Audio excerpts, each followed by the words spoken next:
Welcome to Art News. We're in conversation with artist Leslie Wayne, who's in New York City. My name is Brooke Jaffe. I am the host of this series and the head of communications for Penske Media. Leslie, welcome. Thank you. It's an honor to be here with you. I love your interviews. I'm thrilled. I'm going to turn the comments off. Okay.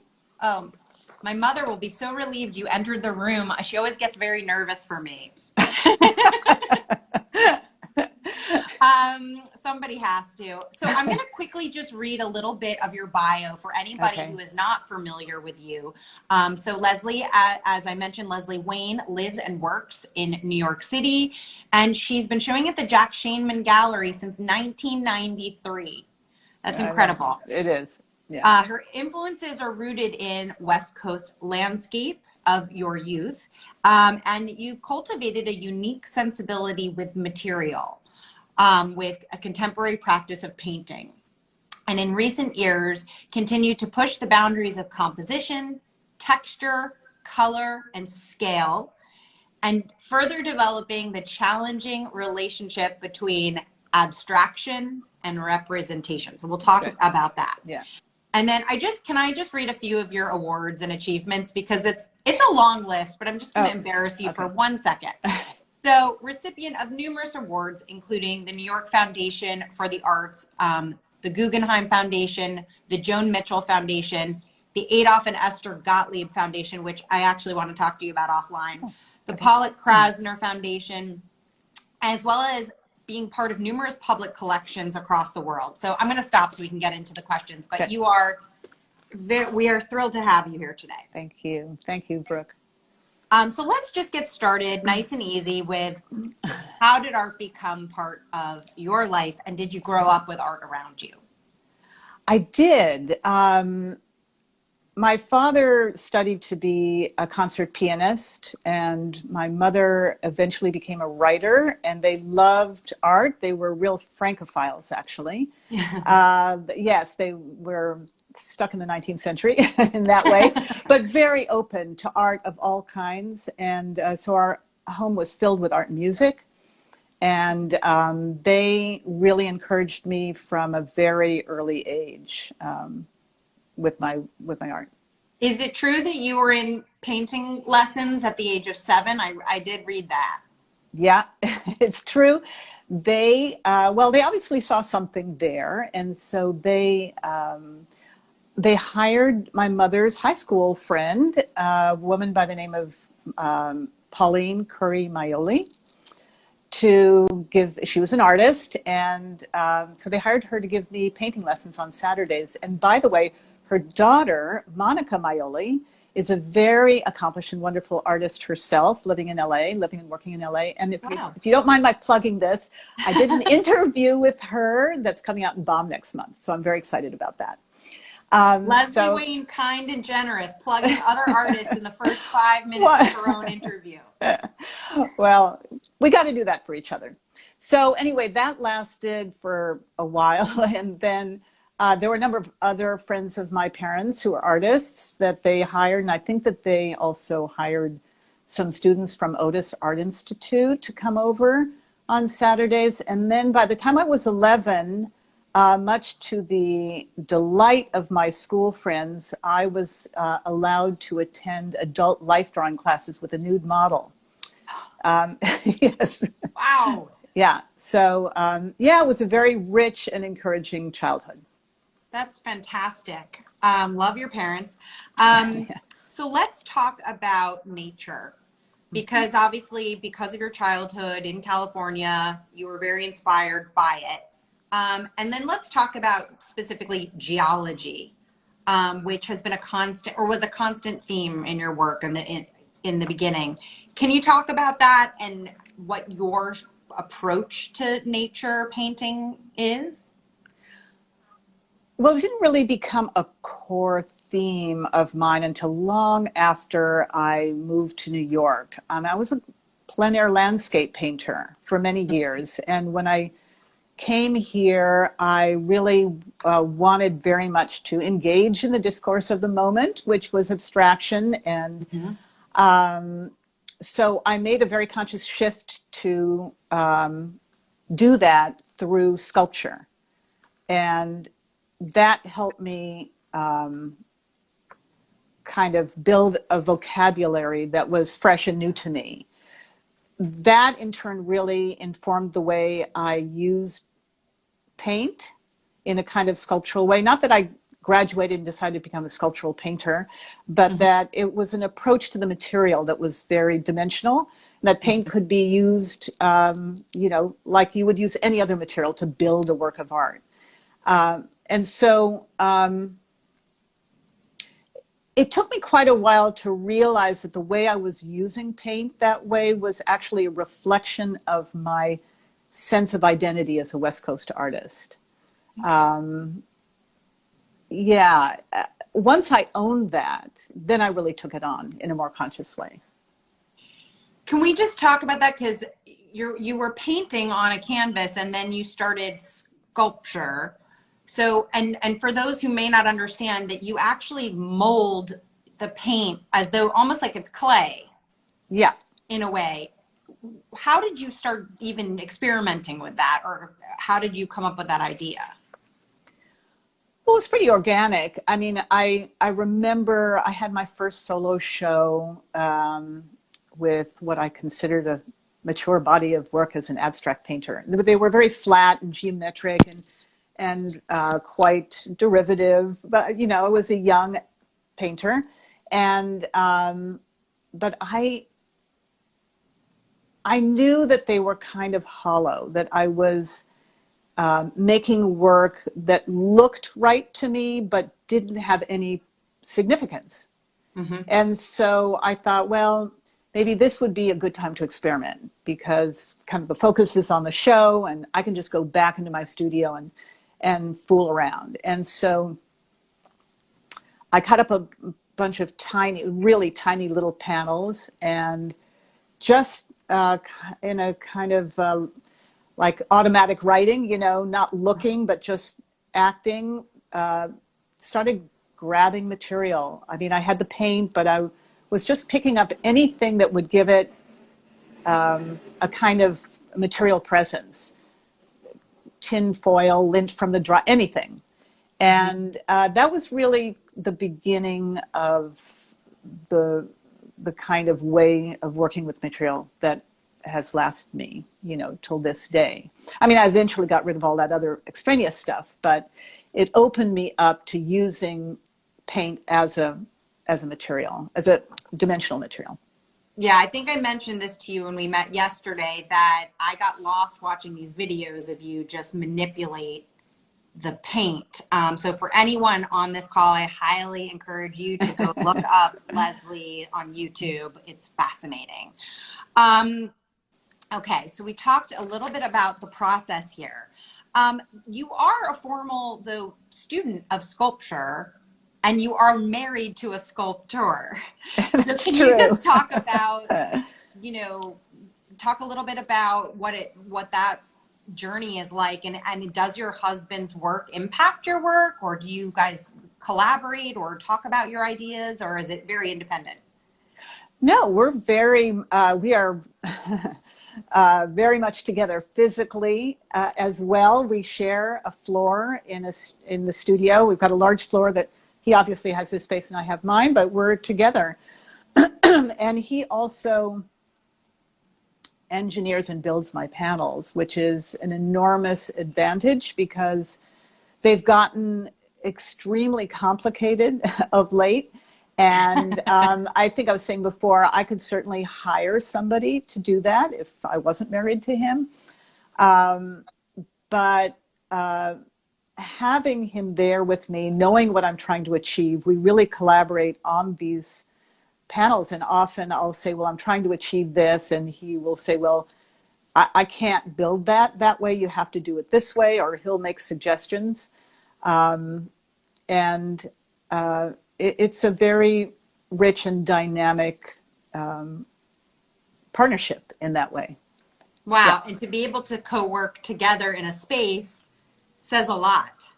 Yes, and we've been married for 34 years. Yeah, it's great.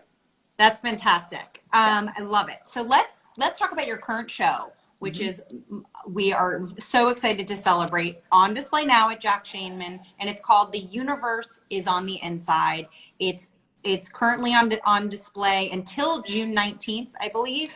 It's been extended. Yeah, it's been extended till July 2nd. Fantastic. So all you New Yorkers, please head to Jack Shainman to see this incredible exhibit, The Universe on the Inside. I'm going to quote you now and read the opening kind of inspiration for the exhibit. So, I've been gazing out the window a lot this past year, reflecting on the collision of events in this moment. Sometimes it feels like all I can muster just gazing out the window. And yet it feels like precisely the right thing to do, to take a moment to reflect, looking inward as I gaze outside. Wow.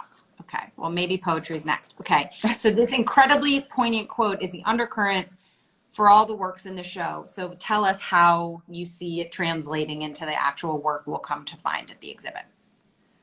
Well, I think the whole show really is a kind of a meditation on this past year and a half. And the installation, luckily the space on 24th Street really lends itself well. So there's 2 rooms separated by a small corridor. And the front room, as you walk in, is filled with paintings that are of the objects that I'm surrounded by in my studio. My work tables, a few rolling carts of stacked marble, because my husband, Don Porcaro, is a sculptor that uses stone marble. Couple of travel crates. Anyway, that's a reflection of my daily environment that has really sustained me. And it always sustains me, but particularly in this pandemic year when all of our lives have been contracted, and it was pretty much 24/7. And then in the back room are all paintings of windows. And windows have been something that has occupied my imagination for a number of years. And broken windows in particular, because broken windows tell a story of damage and the possibility of repair. And I often think about a couple of concepts when I'm making this work. One is the Jewish idea called tikkun olam, which literally translates in Hebrew to mean repair the world. And we repair the world by being good people, by doing good deeds. And the other is the Japanese craft tradition called kintsugi, which is repairing broken ceramic with gold. And the gold illuminates the fracture and gives that damaged thing more value for having gone through that experience. And I think that those metaphors really reflect well on this year that wasn't just a pandemic year, but also included the murder of George Floyd, which turbocharged the Black Lives Matter movement. And I think that our country is damaged and we really need to repair ourselves. So that's what I was thinking about when I was making that work. Wow. Can you give us some examples of how it actually manifested? So I love the inspiration behind it. What will we actually see when we walk in? Well, you'll see the first room has 2 paintings of my work tables. One is that kind of folded table, those folding tables with all the marks, the paint marks, because I paint on it. Yeah. And with all of these, there's an element of both trompe-l'oeil and verisimilitude. So you'll look at the table and you could easily think that it's actually a real table, that I just hung my table on the wall. But if you start examining the sides particularly, you'll see that the latch is painted. It's not a real latch. Things of that nature that kind of keep you hovering around it. There's a painting of, this is unusual. Excuse me. You okay? 2 self-portraits. Um, I don't think I would have done these self-portraits if it hadn't been a pandemic year, because the silver lining of this time off was a kind of what the hell feeling, like it doesn't matter anyway, so just do whatever you feel like doing. And I just felt like doing these self-portraits. I had these 2 antique mirrors in the studio, and so I took a photo, a selfie. Well, it wasn't really a selfie because, well, it's kind of a selfie. It was a photo of myself reflected in the mirror. And then the other mirror happened to be on the floor leaning up across the way, and it reflected my legs sitting in the chair. So I kind of had these, my whole figure, but in 2 parts. My head in one mirror and the below my torso in the other mirror. So, you know, that was another thing. I felt like we're doing a lot of self-reflecting in this year, and that made sense to me, even though kind of they're a little odd given what my work has been like, but we hung those. There's a painting of 2 travel crates that were sitting in my studio empty, and I remember looking at them and thinking that they were on a very formal kind of minimal geometric way, very beautiful objects, and I took a photograph of them. And then I did a painting from the photograph, which was at a very skewed angle. So that's a very weird piece, just visually, depending on where you stand. It's like, you know, some of the Mona Lisa, or some of those paintings where no matter where you go, the eyes are following you. Yeah. This is, this isn't quite the same, but it's that weird visual effect where the perspective is so skewed that kind of takes on a very strange, I don't even know what to call it. You'll just have to see it. You have to see it in person.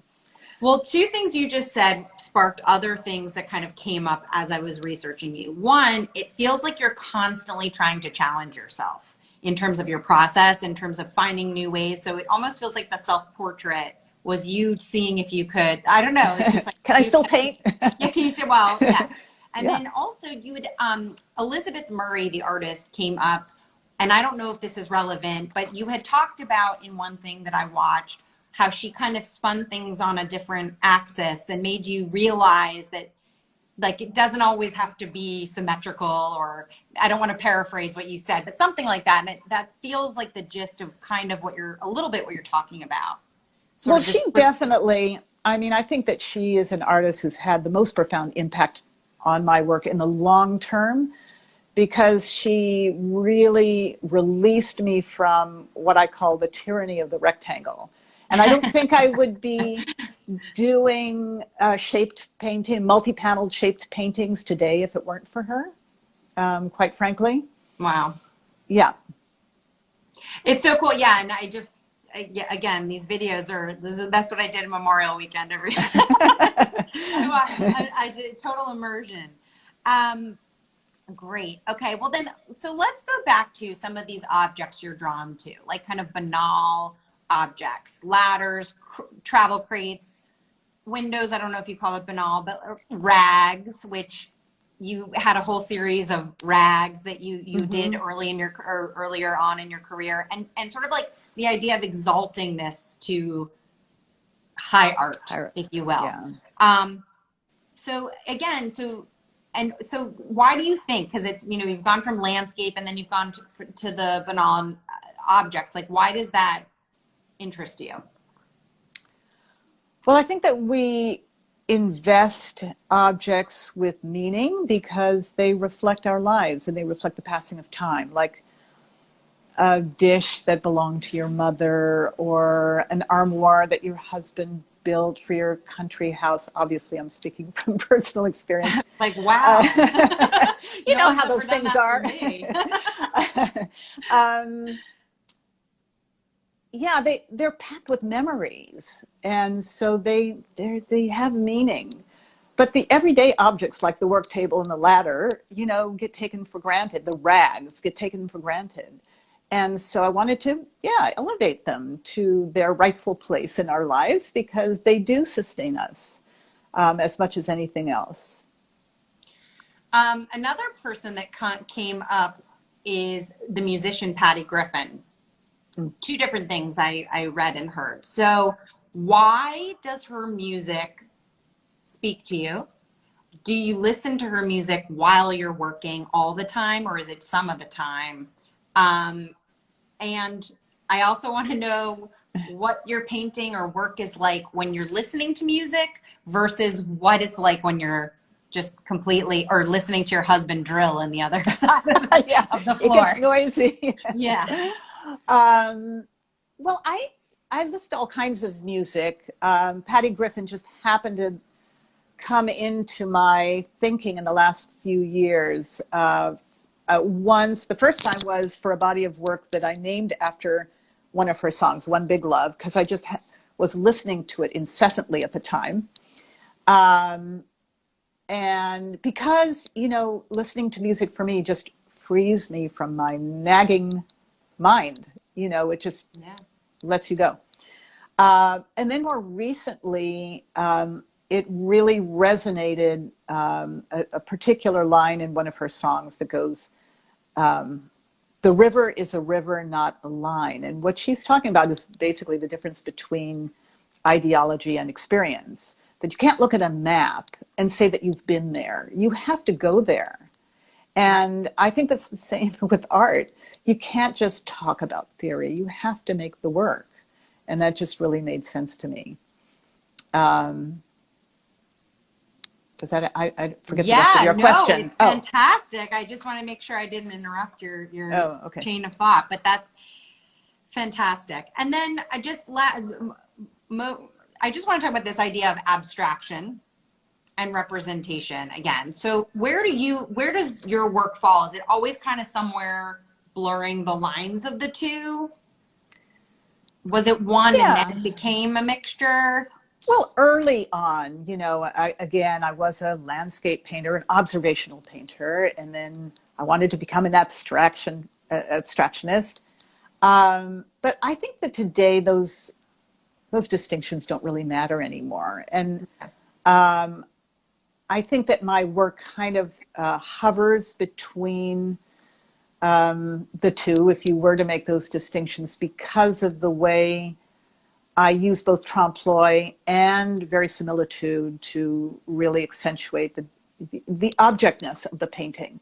That you're not just being asked to suspend disbelief because you're seduced by the illusion. You know full well that it's an illusion. Mm-hmm. And I like to always bring you back to the reality of the painting as an object in space made of real material.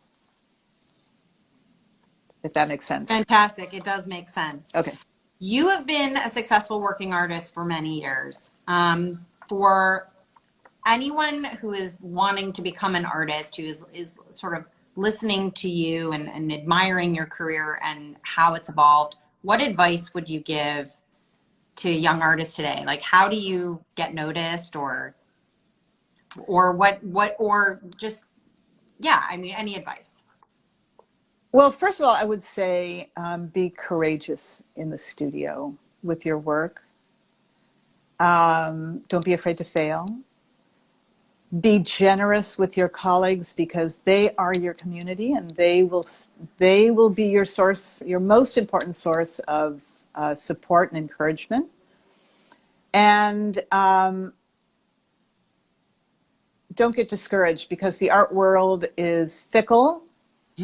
And it's also cyclical, and it's also provincial. And New York is not the only game in town.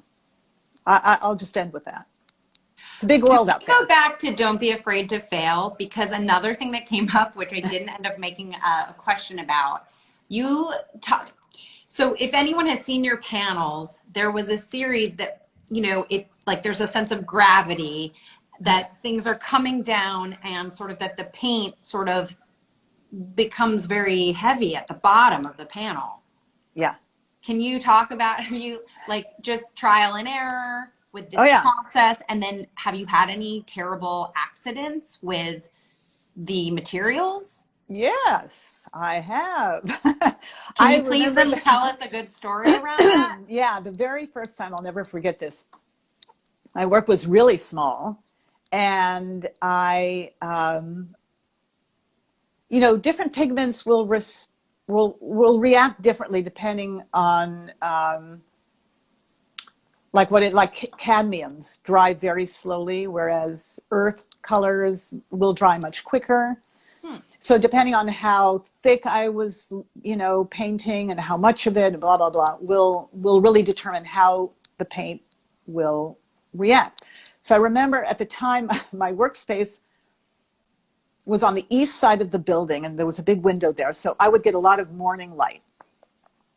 And I remember working on a little red painting about yay high, but it was really thick, and it was all cadmium red. And I still work on my paintings largely on the table, and then I hang them up to look at them, and then I work again on the table. So I had worked on this on the table, and I knew that this was going to be an issue, that I couldn't hang it up right away, that it needed to set, really, like I have what I call my like baking shelves, where everything's setting. And so I set it down on the table in front of the window, and I left it there for a few days because I knew it would take a few days. I forgot to take into account that the morning sun comes in and really heats up that table. Oh. So I came in one morning and I picked up the painting, and if I remember correctly, it was kind of warm, but I just wasn't putting it together. And I hung it up on the wall, and I remember turning around to walk away so that I could take some distance and look at it. I heard it literally fall onto the entire thing, fell to the floor. So yeah, I've had experiences similar to that. I try to be, I've learned over the years what I can do and what I can't do. But so, what do you when you heard the noise? I mean, is that like I'm never doing one of these again moments, or is it let's try again? Not going to let it dry in the sun. Yeah, exactly. It's like, okay, learn my lesson. Yeah, just move on. Positive attitude. Absolutely. Yeah. Okay, so we have time for a few more questions.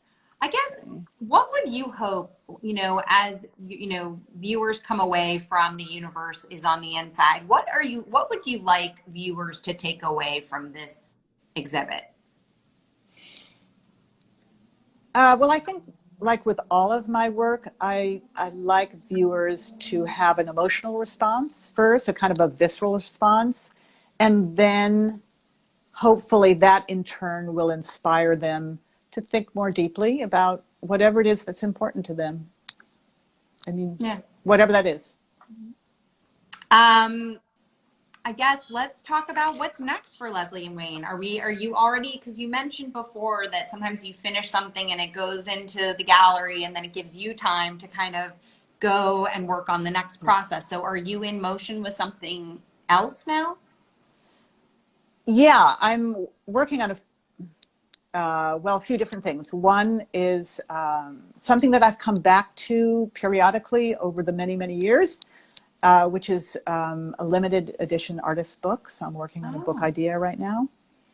I'm a little reluctant to talk about it because I've started this, and so far I'm really not sure if this is going to pan out, but I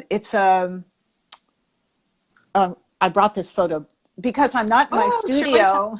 Show and tell. I'm not in my studio, obviously, because the Wi-Fi is terrible there, so I couldn't really show you anything. But I brought a photo of, I don't know if you can just, yeah. So this is a paint mound. It's something that most artists have. Most painters have is you clean your palette at the end of the day and you dump the paint into a pile. And I've had many of these over the years, and this is the biggest one I've ever made. It was 4 feet high. And because I often will mix marble dust into my paint to give it body, one could say that this mound is actually a marble sculpture with marble and paint sculpture. It weighed so much that it took 3 men to move it. Anyway. Wow. Yeah. So that was a sneak peek behind the scenes. Yeah. I love this. This is such a Yes. cool idea. So, okay. So my I don't want project is making a 12-foot high version of that. Not of all, not it's not going to be made of solid paint, but it's nevertheless a huge undertaking. And at the moment it looks hideous, but I'm hoping to pull it together. So that's another project I'm working on. And I'm also, I work with a wonderful print publisher in Pennsylvania called Durham Press, and I'm thinking about ideas for doing some multiples with them. So my plate's full. Fantastic. Well, is there anything else you'd like to share? We are right at 30 minutes. Anything else you want to tell the Art News community? Not to put you on the spot.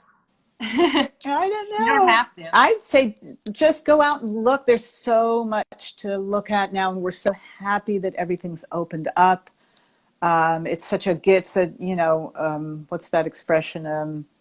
An embarrassment of riches, and that we have here, and it's I'm thrilled to be showing at a moment where people are hungry for a real in-person experience with art. So go out and look at stuff. There's no replacement for seeing art in person. Absolutely.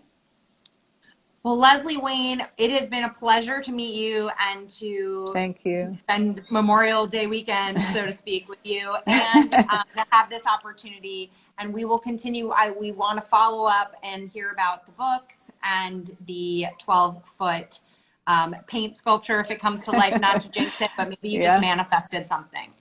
I hope so. Well, thank you so much, and we look forward to going and seeing your exhibit at Jack Shainman Gallery. Thank you, Brooke. Thank you so much. It was great talking with you. Have a wonderful week. Okay, bye. Bye.